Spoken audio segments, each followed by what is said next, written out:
I'm Ron Young of Viva Communications. Welcome to our podcast. And today with me, I have Cammie.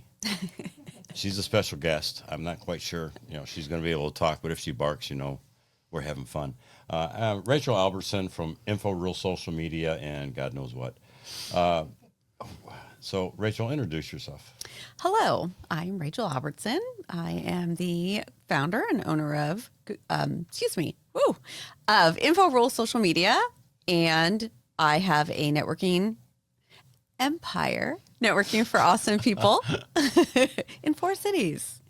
And I am a co-host on Good Morning Murfreesboro. And then in my spare time, I have a dental supply business that's B2B.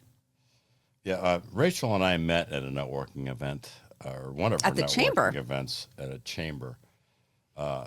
And then she started networking for awesome people. So I think I was one of the OGs. You were, definitely. And talk a little bit about networking, because I know a lot of people just go networking and they say, I'm taking 50 cards and my goal is to hand out 50 cards. What is or go to networking events and they try selling their service to the people and they're giving sales pitches, not just scenarios of what they do for a living so they can get referrals. Why don't you touch on that a little bit? Well, first, I'm going to give you the opportunity to make fun of me a little bit. I will. So it was probably 2011. I was moonlighting at an online directory, super new to doing anything by myself. And I'm inherently introverted. I know people are surprised by that, but I really am. And I struggled a lot. And so I joined the chamber. I went to a couple of the chamber events, and that's where I met Ron. Would you like to do the invitation? Okay, so since you gave me an opening, when I first met Rachel, there was never any eye contact. She was looking at the floor, reading off a piece of paper, and terrified. Really Clearly terrified. Shaking in her boots. But she's grown a lot, and the group has grown a lot. Talk about the kind of the evolution of networking for awesome people. Yeah, I just was giving you that opportunity to make fun of me a little bit. So networking for awesome people, I actually wanted to do networking for nice people, but it was already taken. So, being a California native, we said awesome all the time. So I'm like, let's do awesome. So kind of our little tagline is if you're awesome, you're here. So the goal of it at first was just kind of like a mastermind, like getting to know people. And the big thing for me was it was so hard for me to walk into a room of people I didn't know and try to figure out how to connect with them. So by creating the group, people knew who I was. I was the leader, regardless if I knew what I was doing or not. So people got to know me. And that helped bridge that gap of the nervousness of me introducing myself. And then as we grew, we had a hiatus during COVID, and then we came back pretty strong, and it was just in Murfreesboro. And then we grew, it varies, 25 to 40 people every week. You just never know. And we started with 6. Mm-hmm. 6 to 10. Well, we started the very first one with 1, and then I think you came the next week. Yeah, it was like six people in the beginning in a small office. Yes. Kind of sitting on each other's lap. Yes. Grew to about 10 to 12, and then COVID hit. But I go on Wednesdays, and it's a good group of people. Yeah. And then, some people came to me and said, hey, I really would like the opportunity to use your model in another city. So now we're in 4 cities, and we're working on the 5th city and looking to branch out, because using the system that I've created makes a difference. It helps build community. You're not going up there and standing and giving a spiel. We have a printout that people can use to help create their 60-second pitch before they come. But one of the things that makes it unique is we have a question of the week, which then allows the group to get to know the person a little bit better on a different level. Sometimes it's business, sometimes it's personal, but it just is not just standing up, regurgitating, and sitting down. Well, the whole thing, and even old school. There's a lot of old school marketing ideas that are coming back. Mm-hmm. And yeah. The one thing that I always remember is people buy from people. They don't buy from a company. It's very true. If the company's product is terrible, Right. then no, they won't buy from that person as much as they like them. I mean, I have some instances. I have some vendors that I really like the reps. I really like the channel managers and management, but I wouldn't sell their stuff if they paid me to market for them. Right. But let's go a little bit deeper is when you go to a networking event, you don't expect to leave when you walk out or referral. What's Yeah. the follow-up?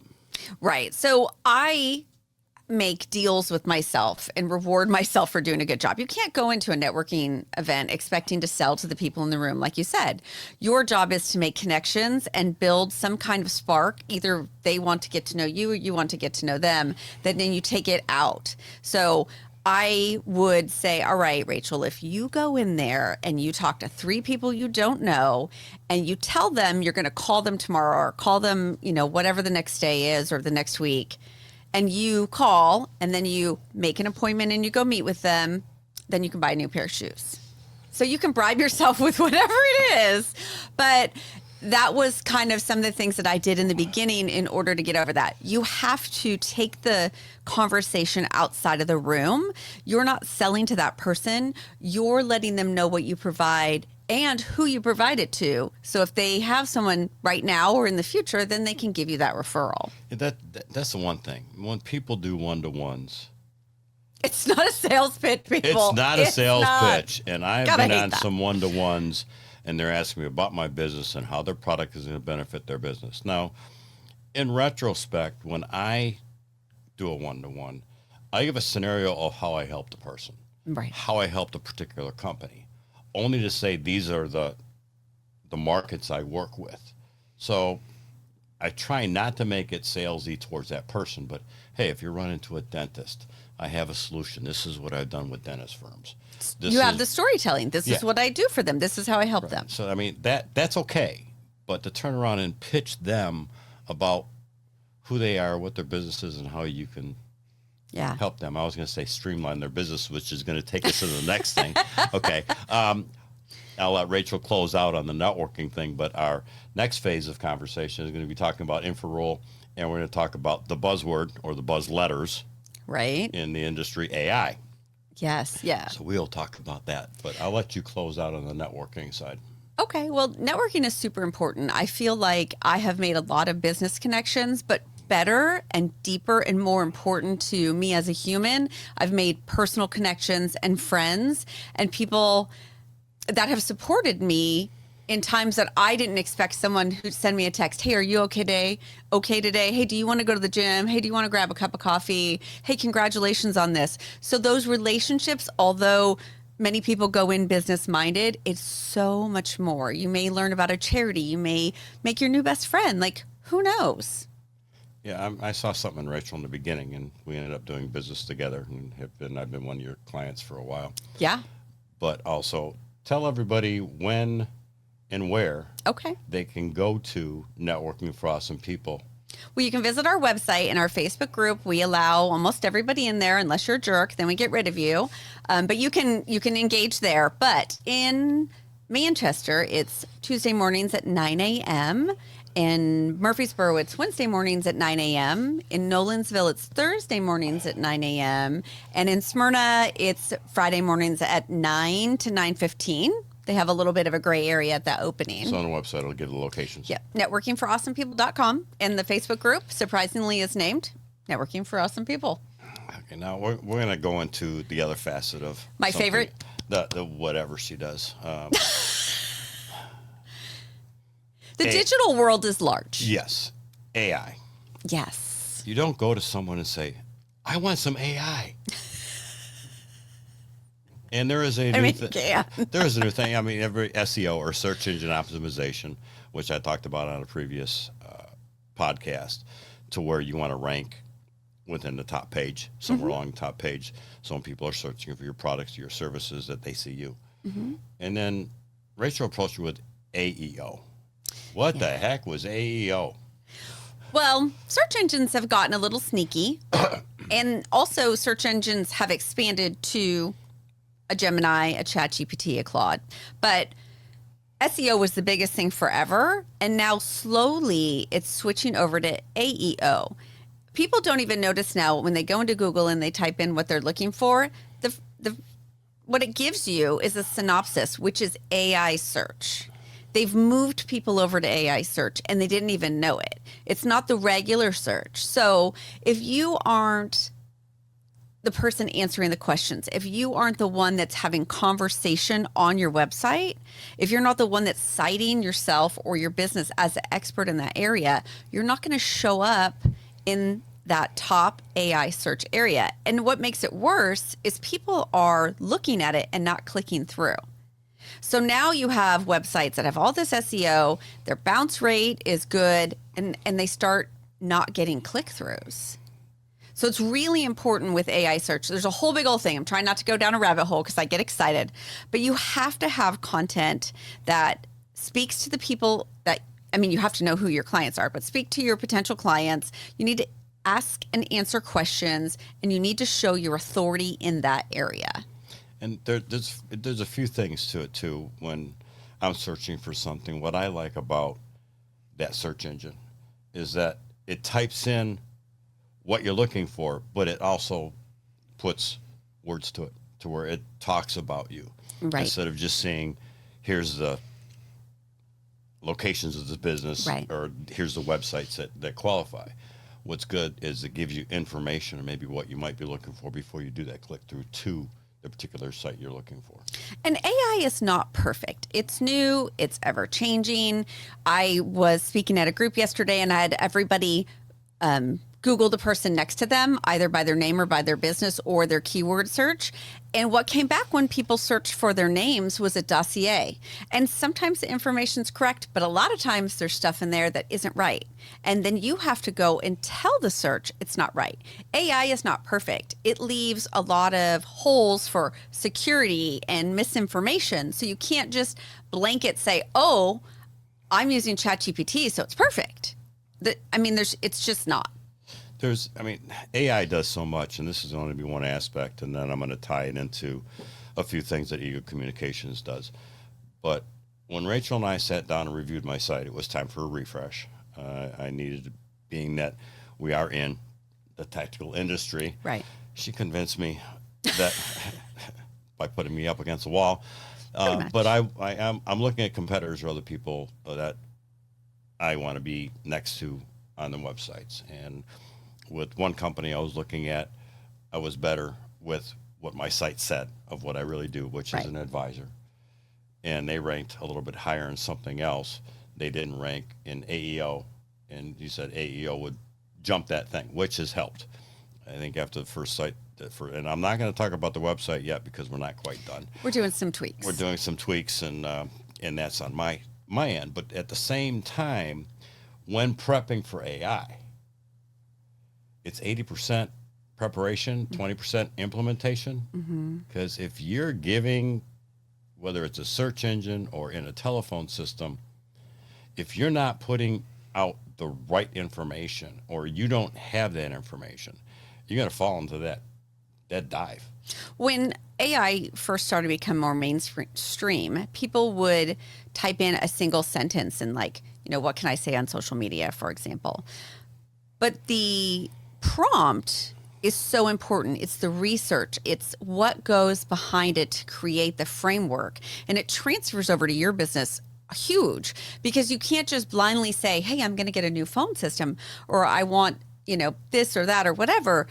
Knowing the path to get there, the steps to take, the things that can go wrong. If they don't have that framework, which is not instant, you think AI, it's instant, but it's really not. No. The only instant part of it is the response it gives back. At the end, after you've done all the hard work. Because I had someone I do business phone systems, internet, cybersecurity, and a lot of stuff, pretty much everything in the technical that it takes to run a business. And the virtual assistant is something that's becoming real popular. Yes. Love it or hate it, it's here. Yeah, exactly. And you can keep it simple before it goes to an agent or a sales rep or someone in management to start responding to that conversation. but garbage in, garbage out. And that goes in with search engine optimization. I know that we're fine tuning. I'm going page to page to say, this is what I want. This is how I want to say it, so that I kind of am different than somebody else. And it's not all AI written. It's your personality. We wove all the pieces together. Right.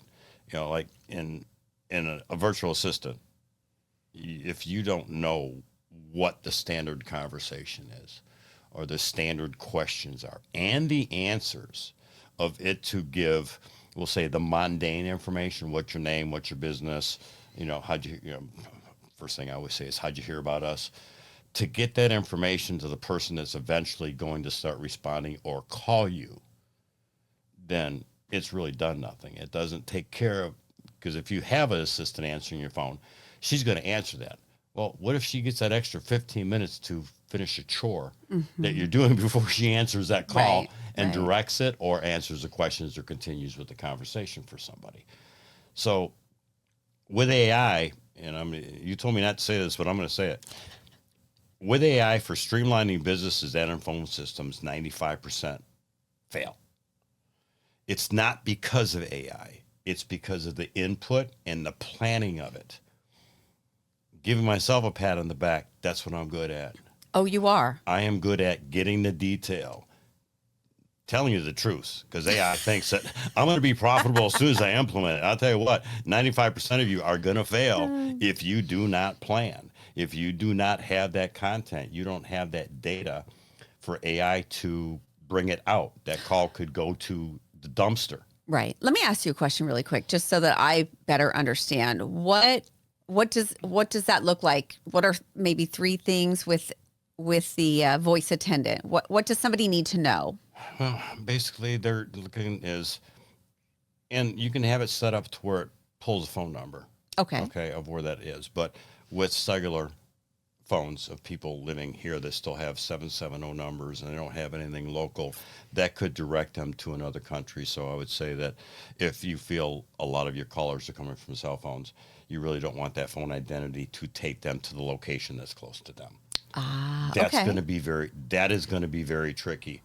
That should be more of a response, because I had a customer say, hey, I want someone, when someone calls, I want to send them to give them a choice of the facilities near them.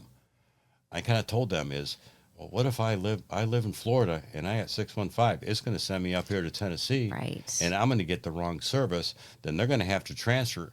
Look at that time waste of your employees. And frustration on the customer side. Right. So that really, old school, that would have worked. Right. Okay, when people were using landlines. But with cell phones and people keeping their cell phone number from their hometown instead of where they're currently living, not a good way to track it. No. And I don't think AI is close enough to do geo-tracking to say, yes, you are here. Not yet, okay? Or the data is not there yet. Maybe eventually. The same thing with a script this is something that really doesn't need a lot of attention, but AI and phone services also can tell the attitude of the caller. Wow. In other words, if they're angry? If they're angry. Wow. It will tell the voice inflection. It will look at the voice inflection and will cover some basic words. I want to cancel. Your system is terrible. No one ever called. Okay. You get a red flag. Wow. And so this way, when you're training salespeople, and the call has to be recorded at that time, right, is that it will give you, like on my phone system, it gives me a green, yellow, and a red. Oh, I'm going to have to pretend to be angry the next time I call you to see what happens, and you can show me. And if you keep it in the yellow page, it means you're there. Right. And if you're green, and it will give you a red if you just answer your phone. Hello? Really? You have to say, my name is... Right. Thanks for calling Eagle Communications. Right. Ron speaking. How can I help you? That gives you a green light, because you need that first impression on that call. I have to tell you, I did something funny the other day. I was calling someone that had one of those, Google voices trying to find your person. And I said, this is Rachel. I'm calling about your car's extended warranty. Just messing with people. I know, totally random, but funny. What'd you get back?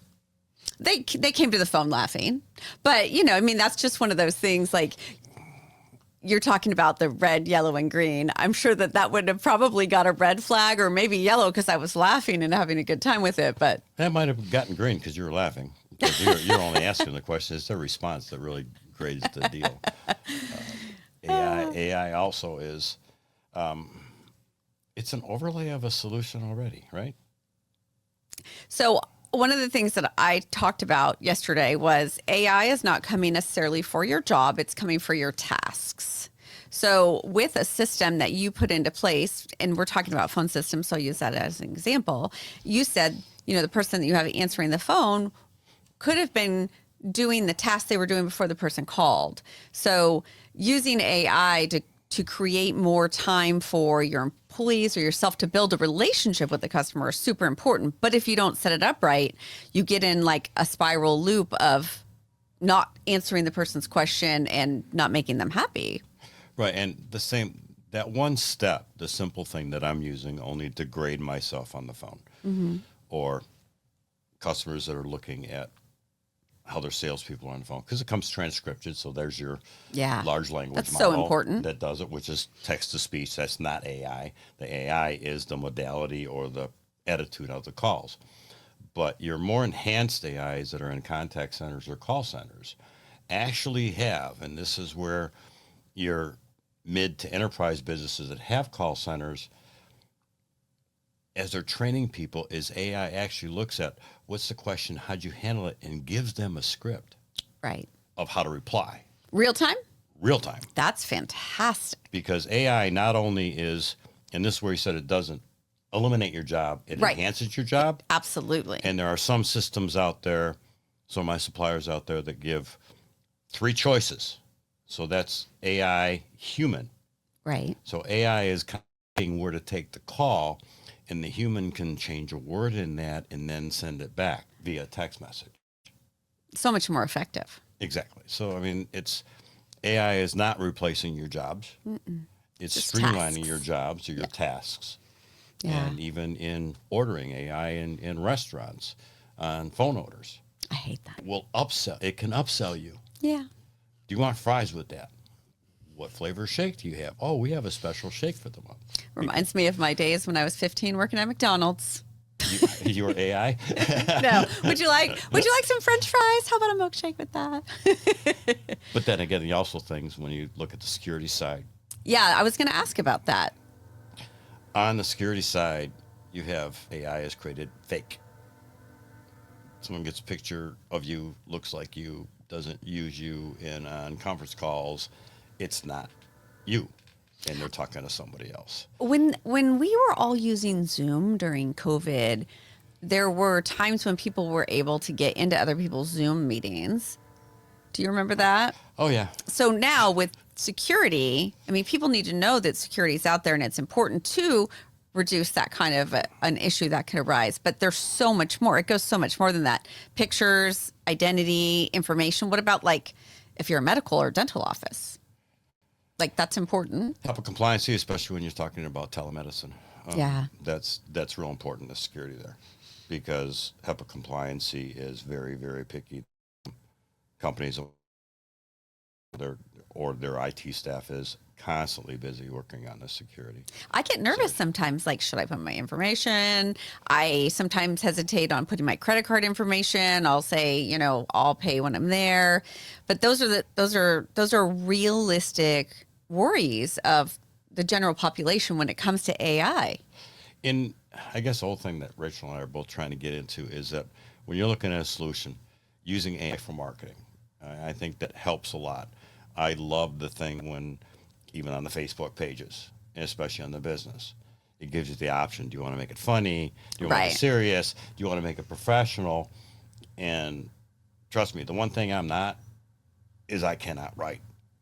I'll give ideas, I give bullet points, but I want someone to write for me, or I find something that's close. And how that has helped is I use the words that they put in for the marketing side, like on social media, and then I put a couple words in to put my twist into it. Right. So whatever you're doing, and you clarify this, using AI and using ChatGPT or anything else, do you just use what it spits out, and post it? I think there's a lawyer out there in the very beginning, back in 2020 or 2021, that took whatever AI said and used it as a base of his case, and it was his closing statement. He is no longer practicing law because nothing was true. Wow. So, I mean, do you take a look at that when you're doing AI for people on sites? Well, I mean, first of all, we set up personas based on the business, what their business tone is, what their services are. We do a deep dive into who they are, how they sound, the answers to questions. We really set it up so that when we do get the answer from AI, whichever one we're using, that it's pretty close. But then there's always modifications.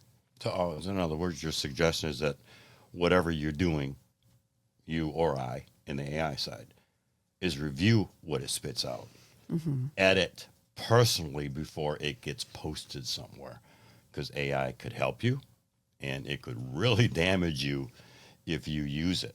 Right. And I mean, even reviewing it, we are humans. There are times that we miss things. And honestly, I think that when you're real and you have mistakes and you're like, oh, I just made a mistake, it actually shows the value of you are really who you are, you're engaging, and you're real. And the one thing about AI is it will never really put the human factor into it.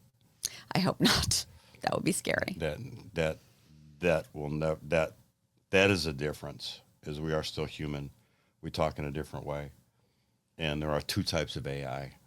There is your standard AI, your ChatGPT, which searches for everything on the internet and puts together a response. Now, of course, we all know that anything on the internet is true, right? If it's on the internet, it must be true. Then they have domain AI, which means there's companies that have been gathering information for 10, 15, 20 years, especially on the phone call side. So these are true, live, real sales calls or help desk calls. So it's looking at a database that's only internal. That's a little bit more secure than using your standard LLMs. Right. A lot of that is, just people can search within there and find information. You don't want to put proprietary stuff up in ChatGPT because people can find it. So if you're looking at trying to streamline your business or do something to your website, make sure you study it. Make sure you know this is the information that I want. This information I want to project. This is a persona I want to do before launching anything.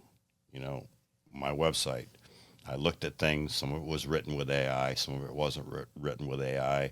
But now I'm putting my touch to it. And it's probably going to take another month. Okay.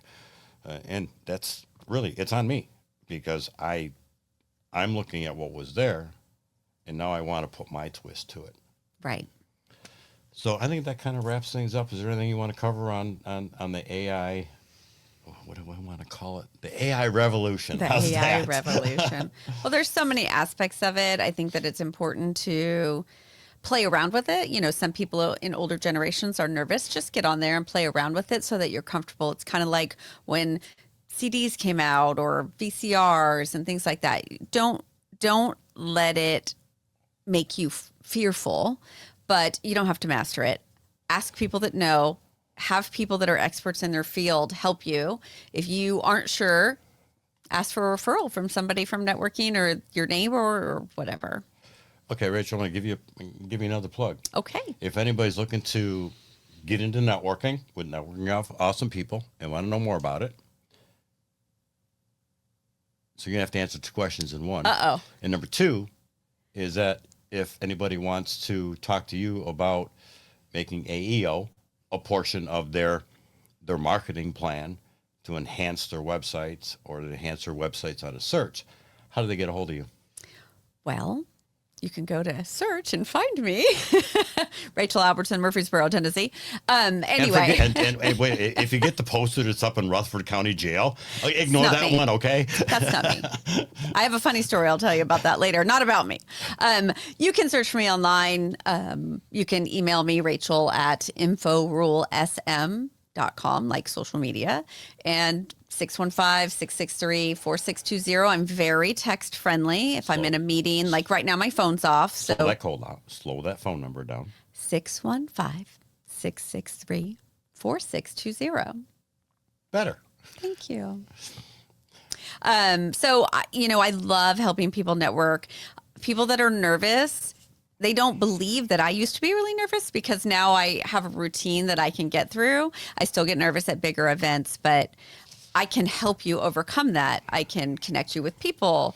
We have a directory. And then as far as marketing, I like to help local small businesses. That's really my jam. Okay, Rachel, thanks for coming. Thanks Thank for you, taking Ron. a half hour out of your day. And if you want to learn a little bit more about AI and how to streamline your business, hey, AI is even in cybersecurity and firewalls because the hackers are using AI. So companies need to have AI on their side. So you have AI going against AI. We'll see who Yeah. wins that battle. But so far, it's been pretty standard. So if there's anything you want to talk about AI and a solution that you're doing for your business, you can reach Eagle Communications at 615-278-9896 or email me at ron@eaglecommunications.net. Thanks for watching. Hoping you got a little bit of information.